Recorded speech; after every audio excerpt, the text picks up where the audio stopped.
আসসালামু আলাইকুম। সবাই কেমন আছেন? আশা করি সবাই ভালো আছেন। আজ আপনাদের জন্য নিয়ে এসেছে একটা ফানি গল্প। আশা করি গল্পটি আপনাদের ভালো লাগবে। তাহলে চলুন শুরু করা যাক।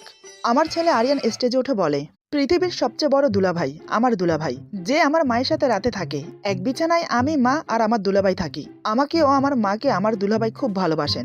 আমাকে ও আমার মাকে দুলাভাই রোজ চুমু খান। আমার কাছে খুব ভালো লাগে।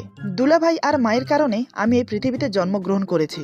আমার মাকে যখন দুলাভাই জড়িয়ে ধরে আমার হিংসা হয়।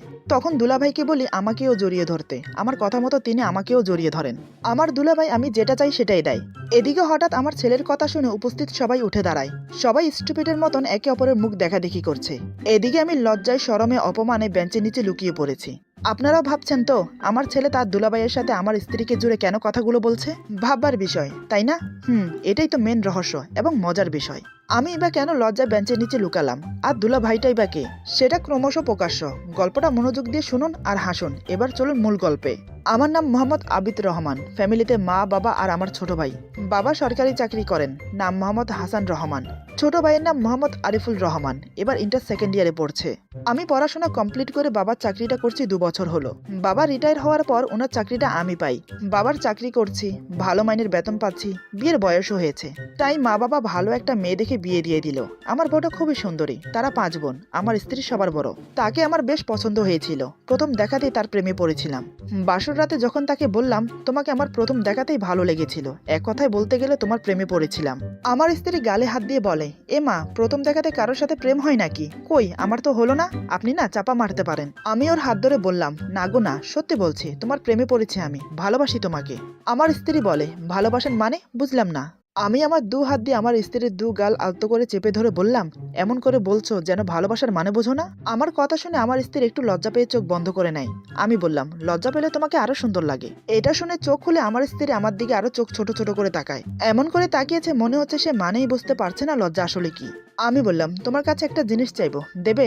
আমার স্ত্রীর নাম রানু। রানু বলে, কি চান? আমি বললাম, আমার না এখন খুব ইচ্ছে করছে বাবা হতে। আমি সন্তানের বাবা হতে চাই। আমার কথা শুনে হঠাৎ আমার স্ত্রী বলে, আরে আগে বলবেন তো এখন আপনি সন্তানের বাবা হতে চান। তাহলে আমি আসার আগে কারো থেকে ধার নিয়ে আসতাম। এটা শুনে তো আমি হকচকিয়ে গেলাম। মেয়েটি বলে কি, সন্তান ধার এনে আমাকে বাবা বানাবে মানে? আমি বললাম, এসব তুমি কি বলছো? আমি থাকতে তুমি অন্যের থেকে কেন সন্তান ধার নেবে? রানু বলে, তো কি করতাম? আপনি তো এখন বাবা হতে চান, এখন বাবা হওয়া কি সম্ভব? বাবা হতে সময় লাগে। আপনি আমি সহবাস করব, তারপর প্রেগনেন্ট হব, 10 মাস 10 দিন পেটে রাখবো, তারপরেই তো বাবা হতে পারবেন। এখন বললে এখন কোত্থেকে সন্তান আনবো? আমার স্ত্রীর কথা শুনে আমি বুঝতে পারলাম আসলে সে সরল সোজা আমার কথার উল্টো মানে বের করছে। আমি এখন বাবা হতে চাই এটা কথার উদাহরণ দিয়েছি মাত্র, তার মানে এই না যে এখনই বাবা হতে চাই। ওর কথা শুনতে শুনতে আমি হাসতে লাগলাম। আমি বললাম, সত্যি তোমার মনটা একদম সরল সোজা। তারপর আমি তাকে সবকিছু বুঝিয়ে বললাম। সে এবার বুঝতে পারলো আমি তাকে কি বলতে চেয়েছি। আমার কথা শুনে লজ্জায় মাথা নিচু করে নেয়।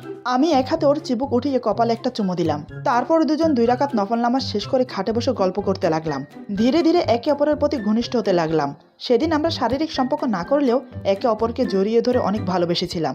দ্বিতীয় দিন আমরা শারীরিক সম্পর্কে লিপ্ত হলাম। তার 2 মাসের মাথায় রানু প্রেগনেন্ট হলো। বাড়ি শুদ্ধ সবাই খুশি। রানুকে সবাই যত্ন নিতে লাগলো। আমি তো আরো খুশি। আমি যে বাবা হব, এই খুশি আমি কোথায় রাখি? ছেলে হোক মেয়ে হোক যাই হোক, আমি শুধু বাবা হতে চাই। দেখতে দেখতে ডেলিভারির সময় হলো। সিজারে আমার ছেলে হলো। দেখতে একদম মায়ের মতো হয়েছে। খুশিতে আমার চোখে জল চলে এলো। কিন্তু এই ছেলে যে আমার জাত কুল ইজ্জত সম্মান সব ধূলিসাৎ করে দেবে কে জানতো। ছোট ছিল ভালোই ছিল। যখন তার 1.5 বছর বয়স হলো তখন সে একটু একটু কথা বলতে শিখছে। সেই সময় আমার 4 শালি আমাদের বাড়িতে এসে থাকতে শুরু করলো। কারণ আমার শ্বশুর শাশুড়ি হজ করতে সৌদি আরব গেছে। কমসে কম 2 মাস থেকে তারপর আসবে। 4টা যুবতী মেয়ে বাড়িতে একা থাকা ঠিক হবে না, তাই আমি আমাদের বাড়িতে নিয়ে আসি। ওদেরকে আমি ছোট বোনের মতো স্নেহ করি। যাই হোক, আমার শালীরা যখন আমাকে দুলাভাই ডাকতো তখন আমার ছেলেও তাদের সাথে তাল মিলিয়ে আমাকে দুলাভাই ডাকে। আমরা ভেবেছি এখন ছোট, পরে সব ঠিক হয়ে যাবে। এখন দুলাভাই ডাকছে, ডাকুক না, সমস্যা কি? বড় হলে ঠিক হয়ে যাবে, এখন তো ছোট। এসব ভেবে আমরা ততটা গুরুত্ব দেইনি। সেখানেই করলাম আসল ভুল। দেখতে দেখতে ছেলের বয়স 8 হলো, তবু দুলাভাই ডাকা চেঞ্জ হলো না। কতবার ছেলেটাকে বুঝালাম আমি বাবা, দুলাভাই না, কিন্তু সে আমাকে শুধু দুলাভাইই ডাকে। আমার ছেলের নাম মোহাম্মদ আরিয়ান রহমান। যাই হোক, একদিন অফিসের বস এলো আমাদের বাড়িতে বেড়াতে। আমার কোলে ছেলেকে দেখে বলে, কে এটা? আমি বললাম, এটা আমার ছেলে আরিয়ান। কিন্তু আরিয়ান আমাকে দেখিয়ে বলে, এটা আমার দুলাভাই। ছেলের কথা শুনে স্যার আমার দিকে তাকিয়ে রইলেন। কিছুক্ষণ পর আমার বউ এলো। আমি বললাম, এটা আমার বউ। হঠাৎ আরিয়ান বলে, এটা আমার মা, এটা আমার দুলাভাই। তা শুনে বুকে হাত দিয়ে রাখলেন অফিসের বস। না জানি উনি কি ভাবছেন, তা একমাত্র আল্লাহই ভালো জানেন। সেদিন কোনো রকম ম্যানেজ করেছিলাম। ছেলের বয়স আস্তে আস্তে প্রায় 10 বছর হয়ে গেল, কিন্তু সে আমাকে দুলাভাই ডেকেই চলেছে। ছেলেকে জোর করে কিছু বলতেও পারছি না, কারণ ছেলেকে আমি খুব ভালোবাসি। ওর কালো মুখ দেখলে আমার কলিজা ফেটে যায়। কি আর করার, যেভাবে চলছে চলতে থাকলো। এমন একদিন স্কুল রেজাল্টের দিন গার্ডিয়ান আনতে বলা হয়েছিল। আমি অফিসে না গিয়ে ছেলেকে নিয়ে স্কুলে গেলাম। প্রিন্সিপাল ম্যাডামের রুমে গিয়ে বসলাম। আমি ম্যাডামকে বললাম, ম্যাডাম আমি আরিয়ানের বাবা। কিন্তু আরিয়ান বলেন, না উনি আমার দুলাভাই ম্যাডাম। ছাত্রর মুখে এই কথা শুনে ম্যাডাম আমাকে বলে, লজ্জা লাগে না শালকের বাবা হতে? আপনাদের জন্যই না দেশের এই অবস্থা। পরে আমাকে রেজাল্ট রিপোর্ট ছাড়াই তাড়িয়ে দিল। এমন অপমান জীবনও হয়নি। কান্না করতে করতে বাসায় এসেছিলাম। আমাকে কান্না করতে দেখে আমার স্ত্রী জিজ্ঞেস করে, আরে তুমি কান্না করছো কেন, কি হয়েছে? আমি আমার স্ত্রীকে সব খুলে বললাম। সব শোনার পর আমার স্ত্রী কি হাসবে না কান্না করবে সেটাই বুঝতে পারছে না। এভাবে বেশ কিছুদিন কেটে গেল। আরেকদিন স্কুলে আরিয়ানের উপস্থিত বক্তব্য ছিল। বিষয় ছিল প্রিয় বাবা। আমি চিন্তায় পড়ে গেলাম, না জানি ও আজ কি বলবে। কিন্তু আরিয়ান তো বাবা ডাকতে পারে না, তাই সে বাবার জায়গায় দুলাভাই লাগিয়ে দেয়। আরিয়ান স্টেজে উঠে বলে, পৃথিবীর সবচেয়ে বড় দুলাভাই আমার দুলাভাই, যে আমার মায়ের সাথে রাতে থাকে। এক বিছানায় আমি, মা আর আমার দুলাভাই থাকি। আমাকে ও আমার মাকে আমার দুলাভাই খুব ভালোবাসেন। আমাকে ও আমার মাকে দুলাভাই রোজ চুমু খান। আমার কাছে খুব ভালো লাগে। দুলাভাই আর আমার মায়ের কারণে আমি এই পৃথিবীতে জন্মগ্রহণ করেছি। আমার মাকে যখন দুলাভাই জড়িয়ে ধরে আমার হিংসা হয়, তখন দুলাভাইকে বলি আমাকেও জড়িয়ে ধরতে। আমার কথা মতো দুলাভাই আমাকে জড়িয়ে ধরে। আমার দুলাভাই আমি যেটা চাই সেটাই দেয়, আমার মাকেও দেয়।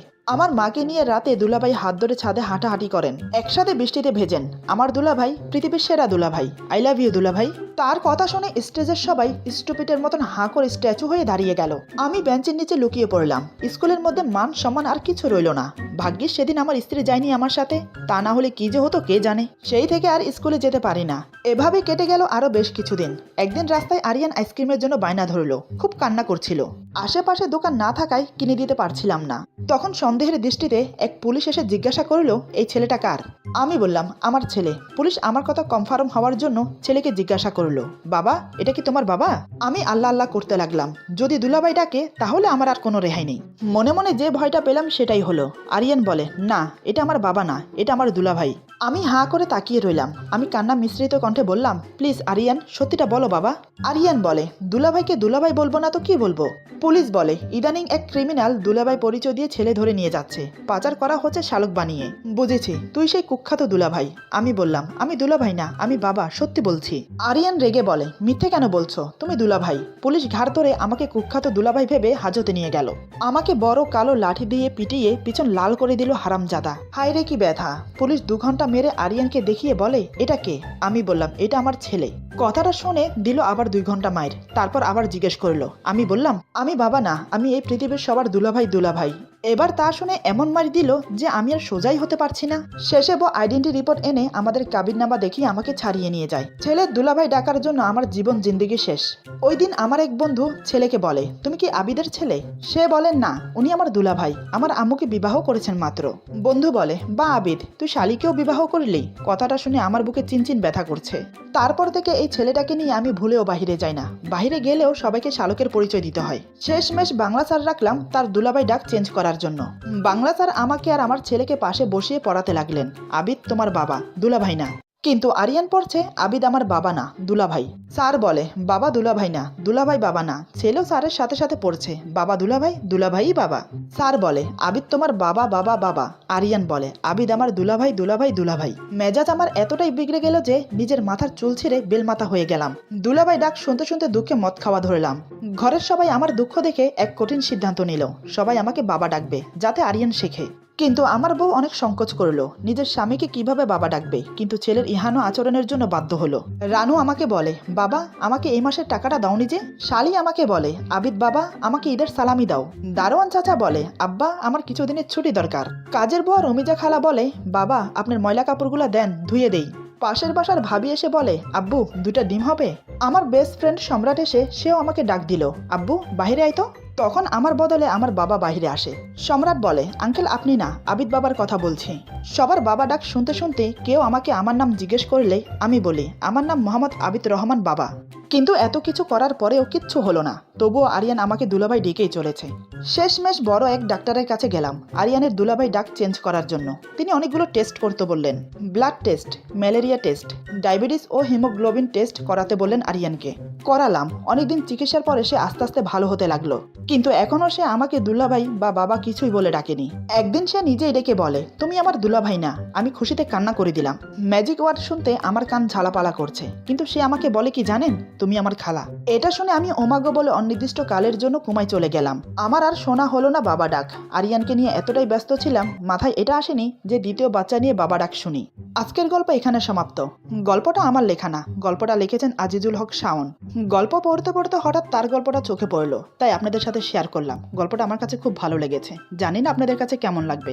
বন্ধুদের সাথে শেয়ার করবেন আর আপনারা পড়বেন, কমেন্টে জানাবেন কেমন লাগলো। আল্লাহ হাফেজ।